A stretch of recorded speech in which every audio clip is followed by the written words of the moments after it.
আসসালামু আলাইকুম ওয়া রাহমাতুল্লাহি ওয়া বারাকাতুহু। আমি আজকের এমন একজনের কথা আলোচনা করব যা ইতিপূর্বে আপনারা শুনেছেন কি আমি জানি না। যে মানুষটার নিয়ে আলোচনা করব তিনি হলেন আকায়ে নামদার তাজেদারে মদিনা জনাবে মুহাম্মদ রাসূলুল্লাহ সাল্লাল্লাহু আলাইহি ওয়াসাল্লাম।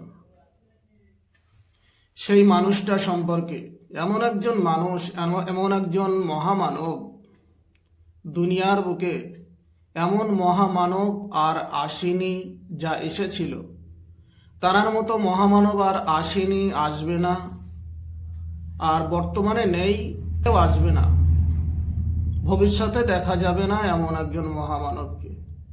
এক কথায় আল্লাহ যাকে তৈরি না করলে কিছুই তৈরি করতো না, তিনি হলেন হযরত মুহাম্মদ সাল্লাল্লাহু আলাইহি ওয়াসাল্লাম। তাহার সম্পর্কে দুই একটা কথা আলোচনা করব। জন্ম 570 খ্রিস্টাব্দে, স্থান মক্কা নগরীতে। বংশ ছিল কুরাইশ বংশ। দাদার নাম ছিল আব্দুল মুত্তালিব, বাবার নাম আব্দুল্লাহ, মায়ের নাম ছিল আমেনা।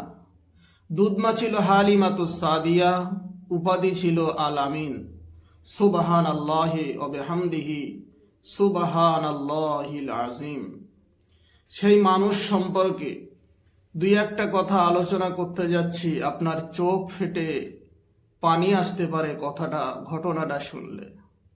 এই মানুষটার জীবনে কোনো গোনা ছিল না, এমন একজন মহামানব তিনি। তবুও এই নবীজির মৃত্যুর সময় জিবরাইল আলাইহিস সালাম আসলেন, এসে নবীজিকে সালাম দিলেন এবং সালাম দেওয়ার পরে জিবরাইল আলাইহিস সালাম জিজ্ঞাসা করলেন, বললেন, হে আল্লাহ রসুল, আল্লাহ আপনাকে সালাম দিয়েছেন আর জানতে চেয়েছেন আপনি কেমন আছেন। আল্লাহ সব জানেন, তারপরেও আল্লাহ পাক রব্বুল আলামিন জানতে চেয়েছেন। এটা আপনার মুখ থেকে জানতে চেয়েছেন। নবীজি সাল্লাল্লাহু আলাইহি ওয়াসাল্লাম বললেন, আমি বড় কষ্টের ভিতরে আছি, অসুস্থ অবস্থায় আছি। তখন জিবরাইল আলাইহিস সালাম বললেন, ইয়া রাসূলুল্লাহ সাল্লাল্লাহু আলাইহি ওয়াসাল্লাম, আমার সাথে আজ একজন নতুন ফেরেশতা এসেছে, যে ফেরেশতা কোনো মানুষের কাছে আসার জন্য কোনোদিন অনুমতি চায় নাই আর কোনোদিনও অনুমতি চাইবে না। শুধু আপনার অনুমতি চাই আপনার কাছে আসার জন্য।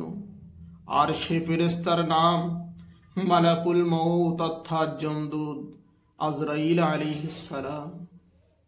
মালাকুল মউত রাসূলুল্লাহ সাল্লাল্লাহু আলাইহি ওয়াসাল্লামের অনুমতি নিয়ে রাসূলুল্লাহ সাল্লাল্লাহু আলাইহি ওয়াসাল্লাম জান মুবারকের কাছে এসে সালাম দিলেন, ইয়া রাসূলুল্লাহ, আমি আদম আলাইহিস সালাম থেকে শুরু করে এই পর্যন্ত যত মানুষের জান কবজ করেছি আর কিয়ামত পর্যন্ত যত মানুষের জান কবজ করব, কারো কাছে অনুমতি চাইনি, চাওয়াও আমার লাগবে না।